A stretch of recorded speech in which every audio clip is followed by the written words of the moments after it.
Estou aqui fazendo um novo arranjo das máquinas da minha oficina. Sabe que tem gente que não gosta de mudança, que acha que isso é frescura? Pois na teleaula de hoje você vai ver que é importante e como a organização do espaço físico da fábrica. Você vai saber como se faz a planta de um local de trabalho. Em seguida, vai saber como se faz a implantação dessa nova planta. E vai conhecer também os diferentes tipos de organização do espaço de acordo com as necessidades de cada tipo de produção. Tá vendo só? Esse papo da teleaula de hoje sobre organização do espaço é importantíssimo. Tão importante que tem até um nome diferente. Layout. Já ouviu falar? Esse aqui é o layout da minha oficina. Se liga aí e veja como o João, o José e o Aderbal melhoraram o layout da fábrica deles. Ô, João, tudo bem? Tudo bom? Olha, eu estava até aqui conversando o seguinte. Agora está na hora da gente fazer mais mudanças para aumentar a produtividade das molas, sabe? Porque se a gente melhorar o fluxo, essa mola aqui poderia ser produzida mais rapidamente, com maior facilidade para o operador e ainda com um custo mais barato. Mas olha, Aderbal, agora a gente não está enfrentando aquele problema de simplificação do trabalho de novo, não. Hein? Como a gente viu na nossa última teleaula sobre simplificação do trabalho, lembra? O problema aqui é outro, viu? A gente precisa mudar a disposição das coisas. Como assim? Mudar de lugar fisicamente? Isso! Mexer, melhorar o arranjo físico. Porque para fabricar essa mola em várias máquinas, a gente está se movimentando muito na fábrica, provocando atrasos e acidentes. Me dá um exemplo. Peraí. Nós não estamos fazendo a coisa certa. Primeiro, vamos analisar a questão direitinho. O método para fabricar esta mola nas várias máquinas, ele já foi observado, analisado, criticado? Sim, é o melhor método. Ok, vamos anotar o fluxo do processo. Quer dizer, todas as etapas de fabricação da mola, para ver se tem excesso de movimentação na fábrica, para ver se tem gargalos ou trabalho desnecessário. Vamos lá. Bom, primeiro a gente corta a barra de aço no comprimento certo, que é de 168 milímetros. Para isso, a gente usa uma prensa de 30 toneladas. Daí, a gente faz o curvamento das pontas das molas em 2 estágios. A gente precisa de um dispositivo pneumático especial para isso.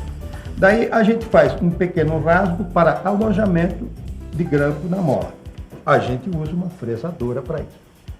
Está notando aí? Não precisa. É só você prestar atenção no processo que você vai ficar sabendo o que vai mudar nele. Tá legal? Olha aqui.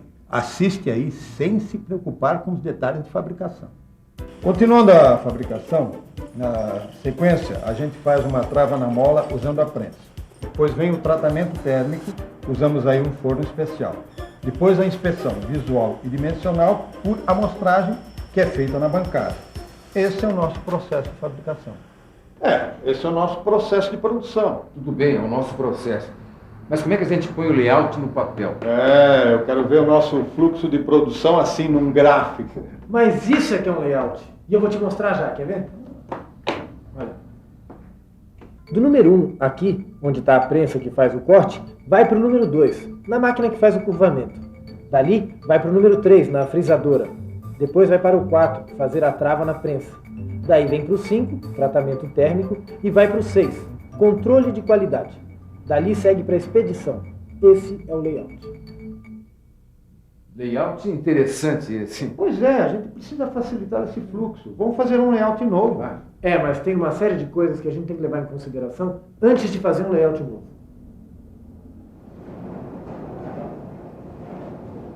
Já sei o que você está fazendo. Você está olhando um desenho da seção. Mas como é que se faz esse desenho se chama layout, ele depende de como é a produção. Mas para fazer um layout sempre temos que seguir algumas normas, como a distância entre os postos de trabalho, por exemplo. Há uma norma para isso, é a NR12, Norma Regulamentadora número 12 do Ministério do Trabalho. Poxa, que interessante, essa eu não sabia. Mas tem mais. Outra coisa que a gente deve evitar no layout são os cruzamentos de materiais e produtos. É o tipo da coisa que complica o fluxo da produção. Mais uma coisa importantíssima que a gente precisa eliminar aqui no layout, o risco de acidentes. Já entendi. A gente tem que pensar nisso na hora de estar fazendo tal layout. Tá. E a circulação? o que a gente faz com ela? Era o que eu ia falar agora. Um bom layout tem que facilitar a movimentação de pessoas, materiais e produtos. Respeitar essas regras básicas já é um bom começo para qualquer layout. Então, baseado nessas regras e nas nossas experiências, vamos fazer um layout novo, pô. Calma, Zé. A primeira coisa a fazer é isolar esse forno para não aquecer e não sujar todo o ambiente de trabalho.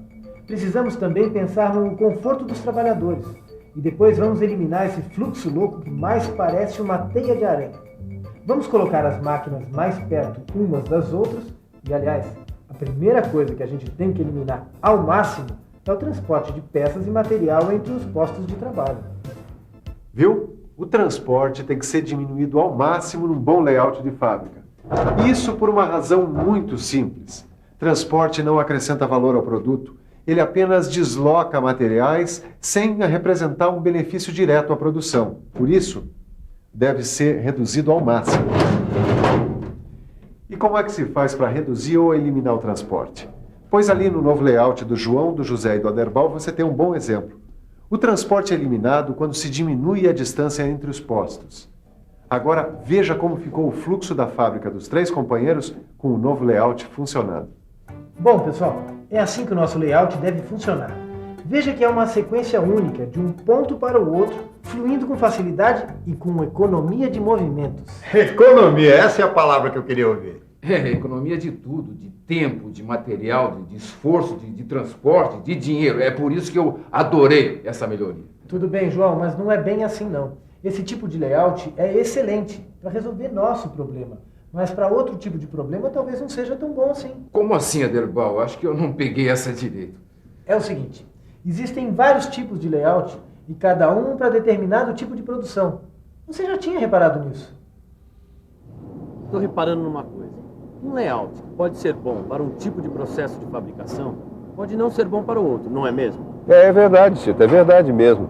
E às vezes o mesmo layout funciona de maneira diferente conforme o processo de produção. Fiquei boiando. Eu vou te dar um bom exemplo. Imagina uma fábrica de bolsas e sapatos. Essa fábrica usa os mesmos postos para fazer suas bolsas e calçados. Só que para fabricar as bolsas, ela usa essa sequência normal, A, B, C, D, E. Mas nessa indústria, quando eles vão fazer calçados, eles precisam seguir outra ordem. Por exemplo, A, C, E, D, B. Quer dizer, é o mesmo tipo de layout, só que com sequências diferentes para cada produto. Então, Titão, entendeu? Eu entendi. Mas, mestre Silva, será uma boa para essa indústria produzir nesse esquema diferente para cada produto? Quer dizer, será que não seria melhor produzir um layout mais prático nessa fábrica? Titão, eu estou muito orgulhoso de você, rapaz. Você percebeu uma coisa muito importante. Quando os postos de trabalho servem para processos que usam sequências diferentes, a coisa toda muda de figura. Olha só, nesse caso a melhor coisa é agrupar os postos de trabalho. Assim, tanto na fabricação das bolsas quanto na fabricação dos sapatos, a distância percorrida vai ser a mesma, economizando movimento nas duas situações. Entendeu, campeão? Eu entendi. No mesmo layout, dá para fazer vários fluxos diferentes conforme as necessidades. É isso aí. Agora que você já está mais por dentro de como funciona um layout, você vai conhecer os 3 principais layouts usados nas indústrias. Os 3 principais tipos de layout são layout por produto, layout por processo e layout fixo. Veja a seguir um exemplo de cada um deles. Está aí um bom exemplo de layout por produto, a indústria automobilística. Nesse tipo de layout, o produto é que se move, enquanto as máquinas estão fixas ao longo de vários postos de trabalho. Às vezes, a máquina e o operador acompanham o produto na linha. Já o layout por processo serve direitinho quando se fabricam produtos com fluxos diferentes nas mesmas máquinas. Um bom exemplo de layout por processo é uma fábrica de cintos e bolsas, como disse o mestre Silva. E tem ainda o layout fixo, onde o produto fica imóvel, enquanto os trabalhadores, a matéria-prima, as máquinas e equipamentos se movimentam em torno dele. Um bom exemplo de layout fixo é a construção de um navio. Bom, nós fomos até o navio, mas ainda não vimos como terminou a reunião do João, do José e do Aderbal para definir um novo layout para a produção de molas. Lembra? Ô, José, lembra como você estava ansioso no início da reunião? Mas eu continuo ansioso, viu? Mas ansioso com o que agora? Ansioso com o quê, meu filho? Ansioso para saber quanto a gente vai economizar aqui na nossa pequena indústria com esse novo layout. Ah, bom. Para isso eu também estou ansioso. E você aí deve estar ansioso para ver a revisão da nossa teleaula, não tá? E atenção, se liga aí que é hora da revisão. Na teleaula de hoje, você aprendeu como o layout, ou o arranjo físico, influi na produção de uma indústria. Você viu como um bom layout pode diminuir distâncias entre dois postos de trabalho, evitando acidentes, desperdício de tempo, de esforços e de materiais. Viu também como o agrupamento de postos de trabalho facilita a fabricação de mais de um produto num mesmo layout. E conheceu os 3 tipos de layout adequados a cada tipo de produção: o layout por produto, o layout por processo e o layout fixo. Obrigado, fico te devendo essa aí. Bom, eu acho que deu para você fazer uma boa ideia da importância do layout na organização do trabalho numa fábrica. Mas tem mais organização do trabalho pintando por aí. Na próxima teleaula a gente continua. Até lá!